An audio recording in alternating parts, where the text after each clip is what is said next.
Oi, pessoal. Bom, hoje a gente vai falar sobre taxa de juros, taxas equivalentes e inflação, né? Bom, antes vamos fazer uma ligação com o que a gente vem aprendendo, né? Deixa eu até chamar a calculadora aqui para vocês associarem as coisas. Então a gente aprendeu a calcular valor presente, né? Que é o VP aqui. A gente aprendeu a calcular valor futuro, né? VF ou FV aqui na 12C, né? E a gente falou também sobre PMT para calcular prestação. Então, N aqui é calcular período, né? O I aqui, pessoal, é para calcular a taxa, tá? E eu digo para vocês que de todos esses, a taxa é o mais importante, tá? Esse é o item mais importante. Então, nós vamos falar um pouco hoje sobre taxa, tá bom? Vamos lá. Só para fazer uma ligação aí as coisas, tá bom? Então, taxa de juros, né?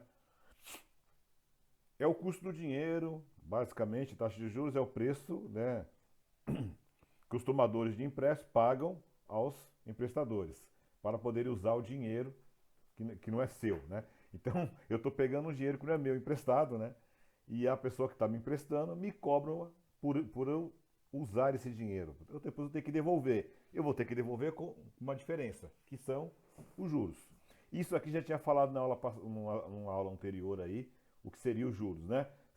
Quando a gente estava calculando lá valor presente, né, desculpa, valor futuro, você pega o valor presente mais os juros, eu determino um valor futuro, por exemplo, né? Então, os juros é o valor em dinheiro, tá? Então, mas o que seria a taxa, então? Taxa de juros nominal é a taxa que obrigatoriamente deve ser indicada em todos os contratos de crédito de aplicação correspondente ao período de um ano, sendo que é remuneração nominal sujeita aos efeitos da inflação, tá? Vamos lá. O cálculo da taxa nominal de juros será feito na seguinte, aí tem a explicação aqui de como é feita o cálculo de juros, né? Mas em resumo, pessoal, seria então em que índice ocorreu esse valor de juros, os juros, em que índice ele corresponde ao valor principal. Então, nesse exemplo aqui, ó, vamos lá. O valor presente é 5.000, né? Então, eu peguei 5.000 emprestado. O valor futuro que eu estou pagando é 7.000. Então, os juros entre esses dois é 2.000. Aí seria os juros. Qual que é a taxa? É o que percentualmente esses 2.000 representam em relação aos 5.000, tá bom? Isso seria a taxa de juros. Então, é o índice. Qual que é o índice que foi cobrado sobre o valor que eu estou corrigindo, tá bom? Quer ver? Eu vou mostrar aqui na 12C, para ficar bem fácil de vocês visualizarem. Então, vamos lá. Digamos que eu peguei emprestado 5.000 reais. Não, vamos fazer diferente. Vamos tirar a diferença, né? Eu peguei emprestado 5.000 reais, mas eu paguei 7.000. Estou começando pelo 7.000, senão é dar negativo, né, pessoal? Então, 7.000 enter é o que eu paguei, 5.000 é o que eu peguei. 5.000 menos. Então, o que eu paguei de juros? 2.000 reais, certo? O que eu faço? Pego esses 2.000, 5.000, divide. Então, eu estou dividindo os 2.000 pelos 5.000. Deu 0,4. 0,4 em porcentagem corresponde a 40%. Lembra que eu comentei? Por cento significa dividir por 100. Se eu chegar aqui e fazer agora 100 vezes, vai dar o 40, que é o 40%, tá? Então, porcentagem, pessoal, é sempre um índice menor que 1. Porque, tá? Então, é sempre um valor que nem aqui, 40% corresponde ao 0,4. Eu sei que vocês já sabem isso, mas é só para fixar mais um pouco, relembrar, ok? Então, entendemos aí o que é a taxa de juros, né? Aí vamos falar um pouquinho de taxa real. Ó, então, juro é a remuneração cobrada, como já tinha visto aqui. Juros reais. A taxa real de juros é determinada como sendo a taxa que incide sobre um empréstimo, em financiamento, por exemplo, sem incluir a correção monetária do momento emprestado. Então, sem a correção. Ó, taxa de, taxa de juros real. Entenda que é a taxa e como ela é atuada na economia. A taxa de juros real é o rendimento do investimento em um período menos a inflação. Então, a taxa de juros real eu tenho que descontar a inflação, tá bom? A gente vai falar de inflação daqui a pouco, eu vou falar agora sobre equivalência de taxa também. A gente vai falar um pouco de inflação depois. Então, porque daí já vai é um pouquinho mais complexo falar sobre inflação, tá? Eu quero falar um tempo maior. Mas assim, por quê, pessoal? Essa taxa aqui, ó, eu não estou considerando a inflação. Não significa que, eu ganhei 2.000. Não é bem assim. Por quê, pessoal? Eu pego 5.000, mas se eu demorar um ano para pagar os 7.000, esses 7.000, ele não vai, eu não vou comprar o mesmo produto que eu compraria há um ano atrás. Então significa que é como se eu estivesse recebendo menos em relação à evolução da inflação. Tá legal? Essa é a ideia. Então, quando você empresta dinheiro a alguém, você tem que determinar uma taxa de juros que você vai cobrar dessa pessoa, mas você tem que lembrar que vai ter inflação. Então, se você cobra uma taxa de juros muito baixa, está arriscado você tomar até prejuízo. Mesmo a pessoa te pagando a mais, o valor que ela te pagou, você não consegue comprar o mesmo que você compraria quando você emprestou aquele dinheiro para a pessoa. Isso é a inflação. Então, só para ficar bem claro isso aí, tá? Então, a taxa de juro real, eu desconto a inflação. Então, o que é importante aí? Para mim perceber se eu vou realmente lucrar com aquele investimento, eu tenho que abater a inflação. Ok? Essa é a ideia, tá bom? Eu vou falar um pouco de inflação depois. Agora vamos falar um pouco de taxa equivalente. Qual que é a ideia de taxa equivalente? Porque às vezes o banco me cobra uma taxa, mas ele fala que aquela taxa é ao mês, é para um mês, ou aquela taxa é anual, e aí pode ser até trimestral, semestral. E às vezes eu quero saber quanto que aquela taxa é para um dia, ou a taxa que é anual, quanto que ela equivale ao mês. Eu preciso converter. Por quê, pessoal? Quando você faz um financiamento, você paga, por exemplo, uma parcela com atraso. Você não atrasa exatamente um mês, né? Aí essa não é a vida real. Então você às vezes atrasa 10 dias, ou um mês e 10 dias. Então o banco vai te cobrar, a taxa que ele te forneceu é mensal. Então tem que converter aquela taxa em dias, por exemplo. Se você atrasou só 10 dias, a taxa ao mês é 5%. Ao dia vai ser quanto? Aí faz a conversão e cobra equivalente àqueles 10 dias que você atrasou, tá? É assim que funciona. Então, para a gente conseguir calcular a taxa de juros correta, a gente às vezes é obrigado a fazer as conversões, tá bom? Então vamos lá.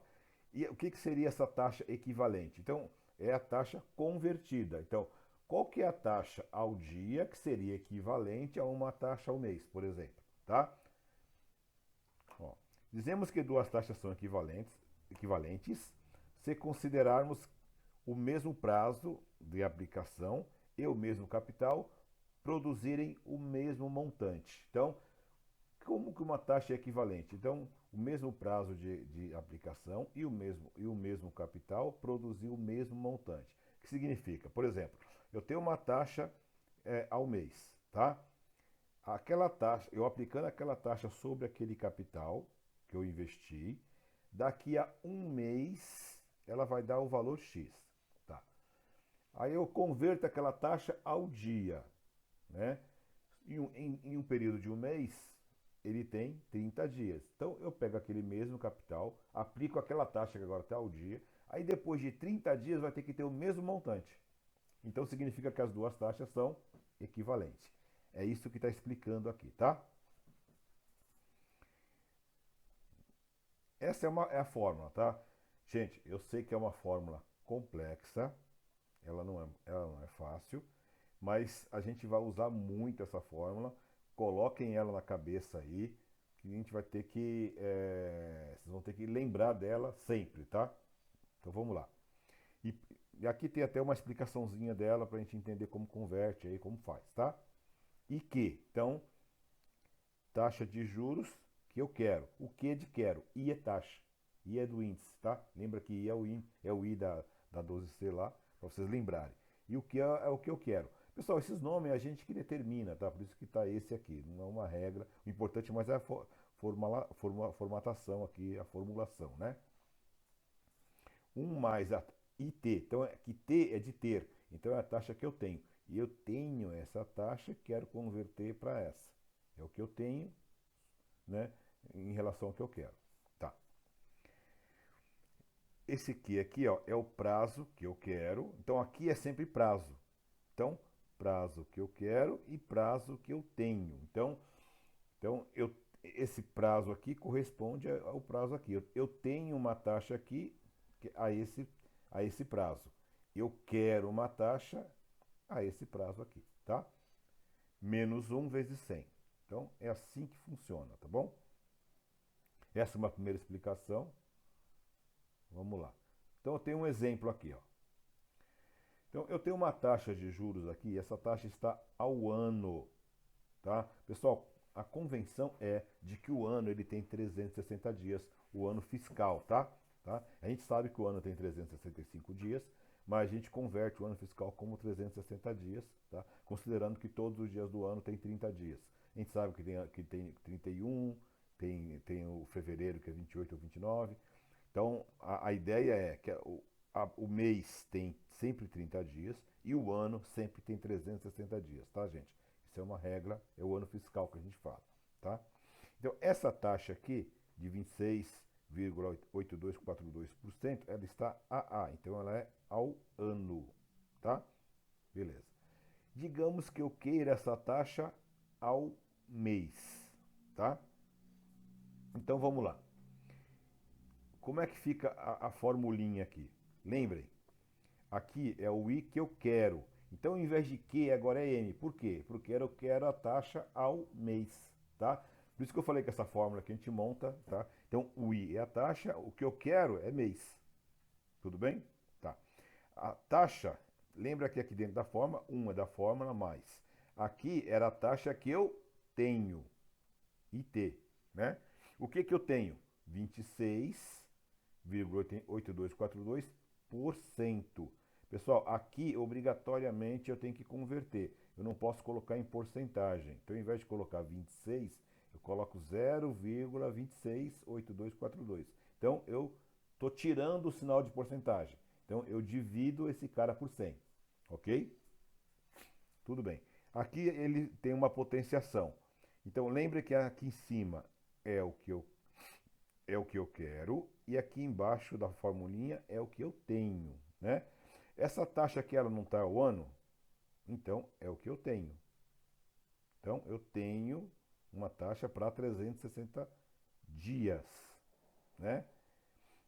E eu quero uma taxa para 30 dias, que é um mês, tá? Entenda que, pessoal, percebam que aqui é a mesma coisa, então eu posso representar em dias ou em meses, né? Então, essa taxa aqui, ela é o ano, ela é para 12 meses. E eu quero ela para um mês, tá? Então, tanto faz eu escrever nesse formato ou nesse formato, tá? Menos 1 vezes 100 já é da fórmula, como a gente tinha visto aqui, ok? Agora vamos ver como faz isso aqui, né? Então, a formulinha está aqui, está pronta. Então, aí tem que só entender bem a formulinha para poder colocar os valores. E vamos mostrar agora o cálculo aqui na 12C, né? Então, esse primeiro exemplo aqui, como é que fica? Primeiro eu entro com o 1 da fórmula. 1, Enter, né? Tá. Esse 1 vai somar com o valor aqui. Então, eu já tenho uma soma com ele logo de cara, então eu tenho que somar. Então, ponto 268242 mais, né? Esse mais daqui, né? Agora, então, esse 1,27 está na primeira memória. Se eu não fizer mais nada, ele fica lá guardadinho esperando. Agora eu vou fazer a outra parte da conta. 30 Enter, que é o 30 aqui. 360 divide, tá? Que é essa divisão aqui, tá? Bom, essa potenciação é sobre essa conta aqui, que é a primeira memória. Lembra que eu já falei? Se eu apenas apertar, ele faz o cálculo em cima da primeira memória, tá? Então então eu aperto apenas a potenciação aqui, ó, YX, ok? Então ele calculou essa parte da conta aqui, ó. Agora é a continha de menos 1. Então, 1 menos, tá? E aí, vezes 100. Então, 100 vezes. Então aqui está 2%. Pessoal, se eu multipliquei por 100, então ele já está em formato de porcentagem aqui. 2%, tá? Se eu não tivesse multiplicado, estaria 0,02, que é como estava aqui visualmente. Ok? Aqui é a mesma coisa, tá? Só que aquela outra conta aqui, eu vou até fazer um pouco mais rápido. Então, um Enter, né? 0 ponto, né? O zero não precisa digitar, né? Eu digitei dessa vez só para você perceber isso, que eu fico toda hora falando ponto, né? 0.268242 mais, né? Aí a outra parte da conta, um Enter, 12 divide. E aí eu faço a potenciação. Ok? Aí vem da fórmula aqui, 1 menos. Então aqui está em formato de taxa. 0, que nem aquele 0,04 que eu mostrei lá. Em formato de porcentagem eu tenho que fazer 100 vezes. Aí ele fica 2%. Tá legal? Aula que vem, pessoal, nós vamos fazer esses cálculos novamente, com várias transformações. Vamos fazer no Excel também. A gente vai, para vocês fixarem bem, não se assustem aqui, tá? Então é só para a gente começar mesmo a entender essa parte. Então, para fazer, então, entenderam? Então essa é uma conversão. Essa foi uma conversão de uma taxa que estava ao ano, converti ela ao mês, tá bom? Para vocês entenderem um pouco do que é conversão. Então a gente vem falando aqui de taxa, a gente já sabe o que é juros, sabe o que é taxa, a taxa real é a taxa sem a inflação, e aí a gente agora, como eu tinha prometido, a gente tem que entender de inflação, tá? Beleza? Então o que é inflação? Então uma taxa de juros ela é real se eu abater a inflação, tudo bem? Então vamos entender o que é inflação. Então, inflação é o nome dado ao aumento de preços de produtos e serviços. Ela é calculada pelos índices de preços comumente chamados de índice de inflação. Tá? O IBGE produz dois dos mais importantes índices de inflação: IPCA, considerado oficial pelo governo federal, e o INPC. Então, pessoal, a taxa de inflação é um índice. Tá? Então, vamos lá. Então, a taxa de inflação são esses índices. Índice de correção, tá, gente? E vamos entender o que é esse índice aí. Para que serve aí o IPCA e o INPC, né? O propósito de ambos é o mesmo, né? Medir a variação de preços de uma cesta de produtos e serviços consumidos pela população. O resultado mostra se os preços aumentaram ou diminuíram em um mês, de um mês para o outro. Então, gente, o que o IBGE faz? Pesquisa de campo. Então ele vai a campo, pega uma cesta de produto, que seria uma quantidade de produto, faz uma pesquisa de mercado e calcula um preço médio para aqueles produtos. Então, para cada produto, ele vê o preço em vários lugares e aí tem um preço médio para aquele produto, né? E aí faz isso para todos os produtos da cesta. É uma cesta pré-determinada. Vamos supor que está lá, a cesta pode estar arroz, pode estar aluguel, pode estar preço de veículo e assim por diante, preço de viagem. As cestas são vários índices. Por isso que um índice fica diferente do outro, porque o que vai dar diferença entre IPCA, INPC e outros índices é quais os produtos que estão nas cestas, qual produto que foi pesquisado, tá? Ó, a cesta é definida pela pesquisa de orçamentos familiares, por exemplo, né? O IBGE, entre outras questões, verifica o que a população consome e quanto do rendimento da família é gasto em cada produto. Então, olha o exemplo que eu falei: ó, arroz, feijão, passagem de ônibus, material escolar, tá vendo? médico, cinema, entre outros. Então, são vários índices. Vários itens, desculpa. Os índices, portanto, levam em conta não apenas a variação de preço de cada item, mas também do peso que ele tem no orçamento da família. Tudo bem? Então, por exemplo, arroz e feijão a gente sabe que tem um peso alto, todo mundo usa em pastiões também, e assim vai, tá bom? Às vezes médico pode ter um peso um pouco menor, ou cinema menor ainda, um peso, porque não vai tantas vezes assim ao cinema, tá? Então ele leva também em consideração a proporção, né, do que mais se usa, do que mais se gasta. Então quando aumenta o arroz, tem um peso maior na inflação do que quando aumenta o cinema. Tá? Isso que ele quis dizer aqui. Tá? A diferença entre eles aqui, né? Eles falam que é a sigla aqui, né? A diferença entre eles está no uso do termo amplo aqui, né? Então, o, o IPCA engloba uma parcela maior da população. Ele aponta a variação de custo de vida médio de famílias de renda de 1 a 40 salários mínimos. Então, como ele leva em consideração o consumo das pessoas, né? Então, esse IPCA ele é mais amplo porque ele leva em consideração desde a pessoa que ganha apenas um salário mínimo e quem ganha 40. Então, quem ganha 40 salários mínimos, às vezes consome produtos que a pessoa que ganha um não consome. Então, a cesta aqui é maior, tá? Então, a quantidade de itens, a variação de itens aqui é maior, tá? Já o INPC verifica a variação de custo de vida médio apenas para famílias com renda de 1 a 5 salário mínimo. Então aí, a pessoa que ganha até 5 salários mínimos já não compra as mesmas coisas com a pessoa que ganha 40 salários mínimos. Então essa é a diferença aí entre eles, tá? Mas acaba sendo o mesmo serviço, por assim dizer, né? Então, esses grupos são mais sensíveis a variações de preços, pois tendem a gastar todo o seu rendimento em itens básicos, né? É lógico, se você ganha só até 5, você acaba gastando quase tudo que você tem com os itens básicos aí, tá bom? Então essa é a diferença. Eu vou deixar aqui o restante do texto para vocês estudarem. Aqui não vou ficar lendo tudo isso. Eu li só o começo, só para a gente focar. Essa é a parte mais importante, né? Para vocês entenderem aí, tá? A parte de inflação, tá? E existem, pessoal, outros índices aí, né? Tá vendo? Tem vários índices. Esses dois são os mais importantes, tá vendo? Tem vários outros aí. Por exemplo, o IGPM, né?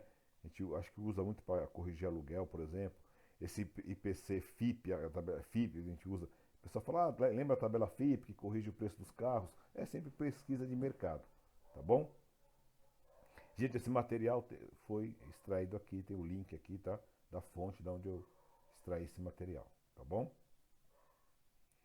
Bom, percebam que a ligação entre o cálculo financeiro e a economia está aqui, tá? Porque, pessoal, a variação da inflação é o que, que é? É um índice econômico, tá? Então, ó, economista, aqui é um exemplo de matéria que eu peguei do jornal, tá? Então, economistas do mercado reduzem previsão de inflação e PIB para 2020, tá? Pessoal, então quer dizer, por que a gente tem que entender de economia? Porque quando você entender na economia, você consegue ter uma ideia sua, uma previsão sua de variação da inflação. A partir dessa previsão sua de variação de inflação é que você vai determinar quanto você vai cobrar de juros. Lembre que se você determinar um juros que é baixo e a inflação for maior que ele, você vai emprestar o seu dinheiro ou vender o seu produto e cobrar uma taxa. E quando você receber esse dinheiro, ele vai ser totalmente o seu lucro vai ser totalmente corroído pela inflação. É como se você perdesse dinheiro. Então, perceba, você como empresário, um administrador, se você é dono de uma empresa, quando você vai determinar quanto você vai cobrar de juros pelo seu produto, um exemplo, né, se você vai vender ele parcelado, você tem que colocar uma taxa que te remunere a inflação e aí uma diferença a mais, que é o custo de oportunidade. A gente vai falar um pouquinho mais para frente, sabe? Tudo que compõe a taxa de juros aí. Então perceba a importância disso, gente. Então você como administrador, você tem que analisar a economia do país, analisar a sua microeconomia também, a economia do seu mercado, para você perceber o quanto a inflação vai variar e cobrar uma taxa de juros justa. Perceba, se você cobrar uma taxa de juros muito alta, você pode perder muitas vendas. As pessoas deixam de comprar de quem cobra uma taxa muito alta, porque a prestação fica muito alta. Se você cobrar uma taxa de juros muito baixa, você pode perder dinheiro, porque você vai ser remunerado abaixo da inflação e aí o seu poder de compra com aquele mesmo dinheiro que você pegou, mesmo o valor sendo maior, ele compra menos, porque ele vai estar abaixo da inflação. Então a gente tem que tomar muito cuidado com isso, né? Então, como administrador, você tem que analisar com muita calma isso. Então, por isso que eu trouxe aqui essa reportagem, para vocês darem uma lida, né? Que está falando sobre inflação, né? Eu não vou ficar lendo aqui tudo isso aqui, que é grande. Então, e aí está falando sobre taxa de juros, variação de dólar, balança comercial. Então, tá, investimento. É legal vocês lerem um pouquinho. Aqui está a fonte, tá? O link de onde eu peguei. Eu quero que vocês façam essa associação da economia, né? Da nossa economia, economia do país, com a inflação e aí entender isso, onde isso influencia na empresa. Onde que influencia? Na determinação de quanto você vai cobrar de juros. Então, aqui eu tenho uma expectativa de inflação aqui, ó, que era de 3,2, caiu para 3,19. Então, nós como administradores temos que ficar analisando isso, tá? Sempre a par disso, entender essa situação e tomar cuidado com isso, tá? E aí, baseado nisso, você vai até a cada mês corrigindo a sua tabela de cálculo de juros sobre um produto que você está vendendo ou um serviço que você está prestando, por exemplo. Ok? Tá bom, pessoal? Eu acho que já ficou muito longo aí. É isso que eu queria passar para vocês. Muito obrigado. Até logo.